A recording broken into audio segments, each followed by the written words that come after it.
नीलांशु की पहली एकल एग्जीबिशन है और वो इसका ओपन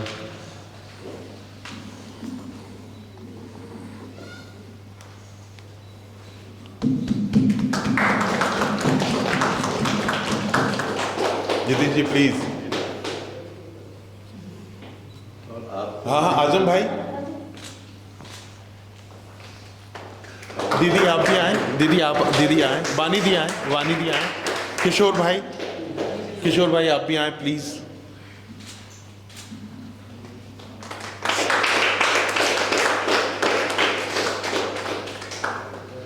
अंकित भाई आके दिया जलाएं प्लीज।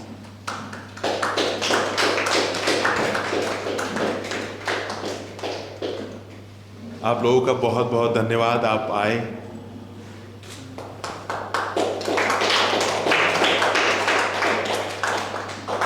बहुत बधाई नीलांशु सर को। प्रदर्शनी है, बहुत अच्छी एग्जीबिशन है। अरे इसमें क्या, हाँ छोटा सा इसमें क्रिएटिविटी भी है, स्किल भी है, और बहुत अच्छा काम है जो मैंने देखा। मॉडर्न एलिमेंट्स जो है पूरे वो उसमें है। एम्ब्रॉयडरी का यूज़ भी बड़ी अच्छे तरीके से किया गया है। जी जी, जहाँ जरूरत है सिर्फ वहीं हुआ है। बहुत अच्छा। मैं नीलांशु के भविष्य के लिए जो है बहुत बधाई दूंगा। धन्यवाद।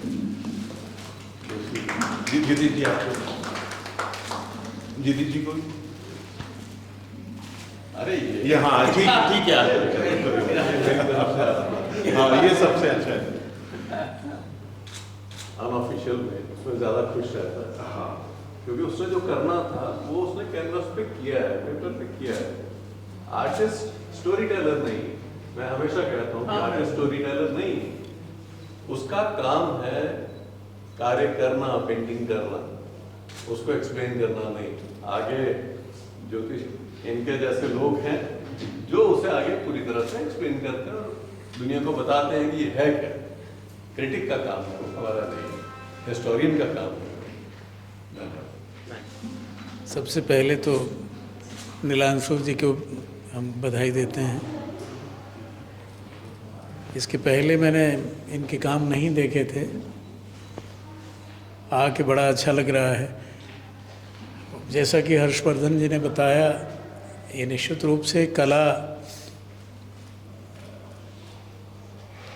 सिर्फ अनुभूति का विषय है और कलाकार उसे नरेट नहीं करता, कोई कहानी या आख्यान नहीं बताता या कोई कथा नहीं कहता, वो आपकी फीलिंग का विषय है। इसीलिए इसको रूपंकर कहते हैं।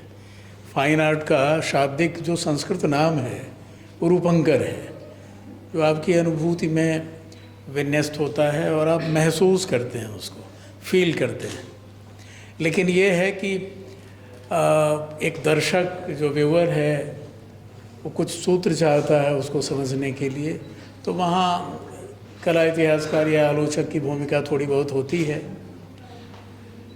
पर यहाँ आप स्वयं एक बार नज़र मारें, एक यात्रा करें इन कामों में, तो आप देखेंगे कि भाव के स्तर पर जो आप महसूस करते हैं उस स्तर पर एक स्त्री की यात्रा दिखाई देती है कि स्त्री जन्म लेने के साथ किस किस तरह से प्रगति करती है, समाज की किन परिस्थितियों में आगे बढ़ती है, कैसे बाइस्कोप देखती है, किस किस तरह की नसीहतों और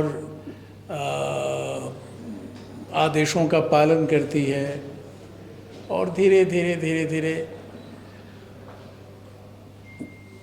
गुड़ियों की तरह आज़ाद होने की कोशिश में वो बाहर निकलती है। और फिर जब बाहर आगे निकलती है तो देखती है कि चारों तरफ घात लगाए लोग बैठे हैं। एक तरफ तो उसके अपने अस्तित्व का संघर्ष है और दूसरी तरफ उसकी अपनी व्यक्तिता का संघर्ष कि अगर वो है तो उसके होने का अर्थ क्या है। और सही मायनों में आप लोग जानते हैं, और ख़ास तौर पे जो स्त्री हैं उनको बखूबी पता है कि उनके अलावा उनको कोई नहीं जानता। उनका न पति जानता है, न बाल बच्चे जानते हैं, न समाज जानता है। उनको खुद ही अपने को जानना पड़ता है और धीरे धीरे विकास करना पड़ता है। तो किन किन तरह के संघात होते हैं, किस तरह की परिस्थितियों से स्त्री गुजरती है, वो सारी विडंबनाएं, संघर्ष की यात्राएं और संवेदना के जितने फ्लैशेज हो सकते हैं इनके काम में है। और इनके क्राफ्ट में आप जाएं तो आप देखें जो कैनवस पर रंगों के साथ जो धागों का विलक्षण इस्तेमाल है, तो इनके कामों के शिल्प में धागों की जो बारीकी है, आप गौर से देखें अगर कैनवस के सामने जाके, तब आपको समझ में आएगा। वो उसमें भी एक अलग तरह का रिफ्लेक्शन है। और चूँकि ये नए समय के स्त्री की संघर्षशीलता है और उसकी यात्रा है, तो उस आईने में भी देखा जा सकता है कि एक स्त्री पुराणों से, इतिहासों से और पूरा कथनों से बाहर निकलकर आधुनिक जगत में अपने अस्तित्व को, अपने वजूद को एक चुनौती की तरह सामने रखती है। और वो एक तरह से घोषणा करती है कि मुझे किसी की ज़रूरत नहीं है, मुझे स्वयं को खड़ा होने दो। तो फ़िलहाल इतना ही मैं कहूँगा, बाकी तो आप खुद देख सकते हैं। इस प्रदर्शनी को देखकर मुझे बड़ी प्रसन्नता हुई और मैं नीलांशु को हृदय से बधाई देता हूँ कि आगे बढ़ें और बहुत दूर तक जाएं, इस नरेशन को, इस सेंसिबिलिटी को आगे ले जाएं और एक बड़ा मुकाम हासिल करें। धन्यवाद। Thank you. आप देखें